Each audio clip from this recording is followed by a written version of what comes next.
Você está na RedeBrasil.net. O silêncio das Forças Armadas. Uma coisa que a população nas ruas não entende é a razão do silêncio das Forças Armadas. O principal motivo desse aparente silêncio é óbvio. As Forças Armadas não podem falar por falar. Qualquer pronunciamento mais incisivo do comandante equivale a uma ação política.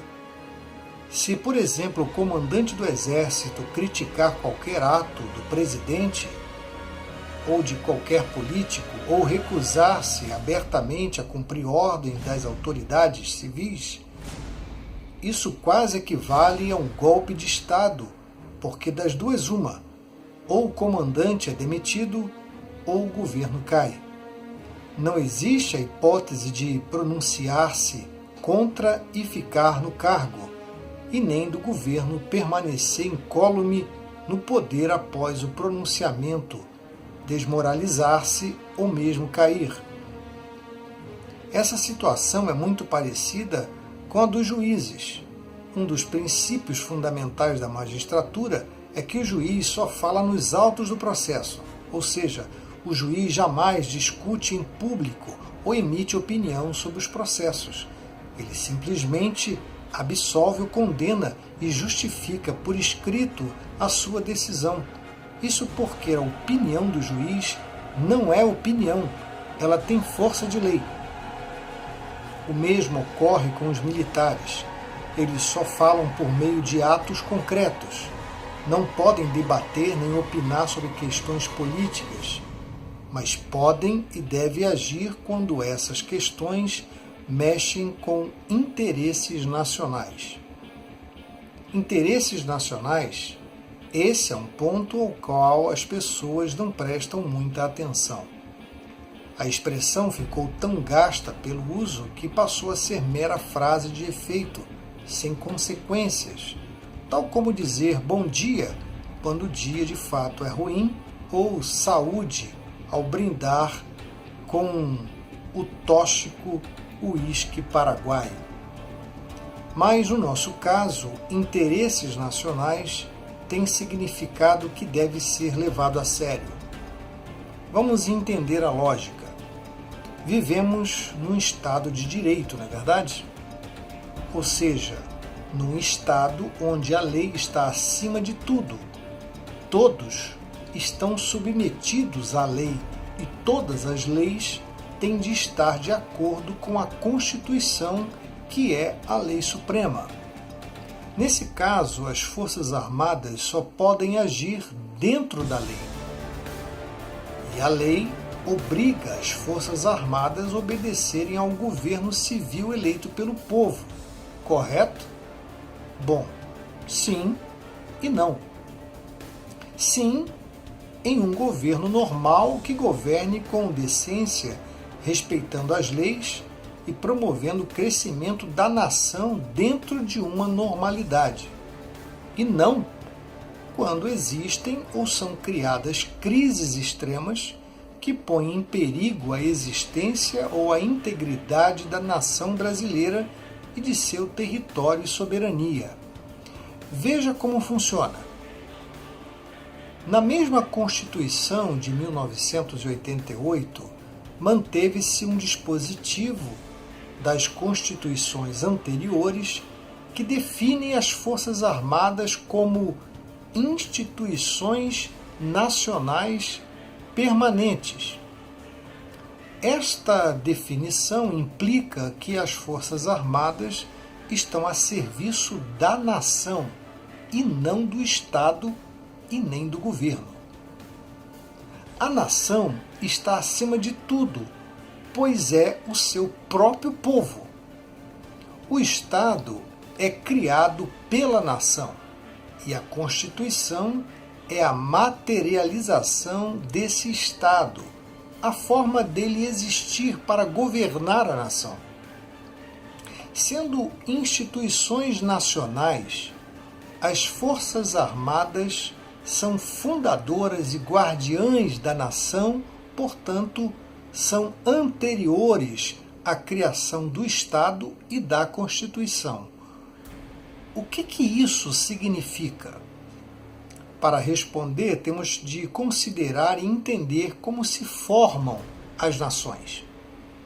Nações se formam quando um povo domina um território, demarca suas fronteiras e as preserva e as defende eficazmente contra potenciais ou atuais inimigos.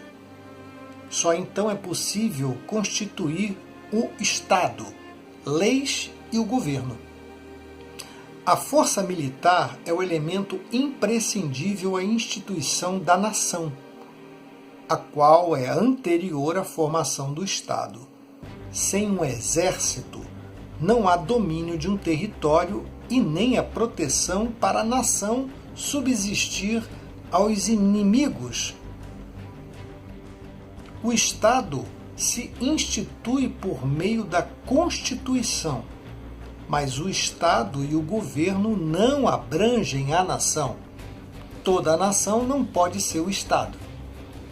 O Estado e o governo são pequenas parcelas dessa nação que formam o governo. A nação está acima e além de tudo, porque é a origem de tudo. E as Forças Armadas, embora sejam órgãos do Estado, subordinadas ao governo, são em última instância instituições da própria nação. Quando o Estado ou o governo se voltam contra a nação, e é o que acontece no Brasil de agora, as Forças Armadas podem e devem intervir, passando por cima tanto do governo como do Estado. Mas essa responsabilidade de uma intervenção ela é gravíssima, de modo que jamais pode ser exercida com leviandade. É algo que aquele famoso botão vermelho que o presidente dos Estados Unidos tinha no seu gabinete, que uma vez apertado, deflagraria a guerra nuclear total com risco de destruir o planeta. Dá para entender então o silêncio e a aparente imobilidade das Forças Armadas? Esse silêncio e essa imobilidade aparente, porém, não significam passividade nem conivência com as quadrilhas que hoje estão governando o Estado brasileiro e estão no governo. Pensem, quais são as reais intenções dessas quadrilhas que estão no governo? Elas, na verdade, nunca esconderam essas intenções. Fizeram isso criando o Foro de São Paulo e modificaram leis da Constituição à revelia da nação para que seus objetivos pudessem prevalecer acima dos objetivos da nação. Seu principal projeto é instituir no Brasil uma ditadura semelhante aos modelos que seus chefes tanto admiram, algo parecido como Cuba, Coreia do Norte, Venezuela ou ditaduras africanas. Estando há quase 30 anos no poder, as duas quadrilhas comunistas, a fabianista de FHC e a xiita do PT e seus satélites, tiveram todo o tempo do mundo, todos os recursos e puderam implementar todas as suas estratégias para dar o grande golpe na nação. Mas não conseguiram. Por que será? Porque não puderam. E por que não puderam dar o golpe? Porque as quadrilhas tiveram e têm o poder do Estado e do governo. Mudaram as leis, mas não conseguiram o principal, o poder sobre as Forças Armadas do Brasil.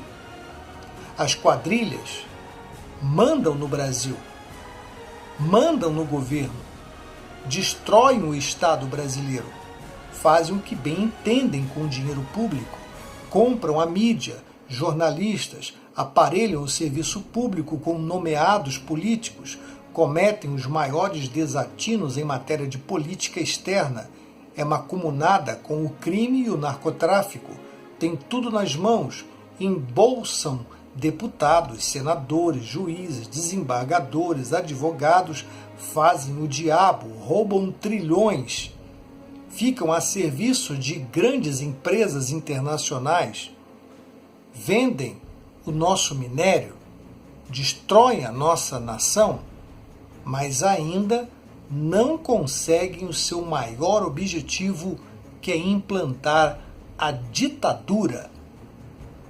Sim, não conseguiram implantar a ditadura nos 30 anos que estiveram à frente do Brasil. Por quê?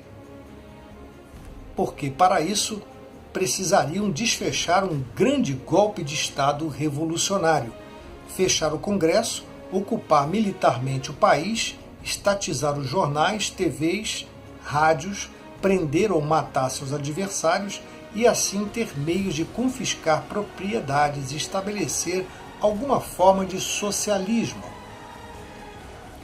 É o que todos eles gostariam de fazer, embora jurem de pé juntos que não. E por que não fizeram? Por que não conseguiram dar o grande golpe no Brasil? Porque sabem que não podem contar com as Forças Armadas, nem com as polícias militares, civis, federal e a reserva brasileira para essa aventura. E sabem que, se tentarem, as Forças Armadas e as Forças Auxiliares os impedirão. Então, o silêncio e a imobilidade das Forças Armadas, portanto, não significam omissão nem indiferença. Afinal, muralhas também são imóveis e silenciosas. As Forças Armadas são as muralhas que impedem o grande golpe da quadrilha. Certo? Eles, os comparsas das quadrilhas, fazem tudo para provocar as Forças Armadas, a grande muralha. Tal como moleques pichadores, eles sujam a muralha, pintam e bordam na muralha, difamam as Forças Armadas, procuram humilhá-las com atos como a tal Comissão da Verdade, espalham falsas histórias, fazem tudo o que podem, criam fatos e colocam os militares em situações de exposição duvidosa e vexatória, tudo para gerar dúvida da lealdade das Forças Armadas à nação. Mas não conseguem abalar a enorme barreira imóvel e silenciosa. Apesar de toda a sabotagem, a muralha continua firme no seu lugar e cada vez mais o povo brasileiro compreende que é a sua única proteção, o seu abrigo seguro, a mão amiga e seu braço forte e armado. Por isso, os comunistas, corruptos, quadrilheiros, máfias, os socialistas, os partidos políticos, sindicalistas, temem e tremem diante de uma só palavra ou ato das Forças Armadas do Brasil. Por isso, temem a intervenção militar que está acontecendo e se move silenciosamente diante de seus pés. A nação, mais uma vez, será liberta da serpente comunista pelas águias verde-olivas.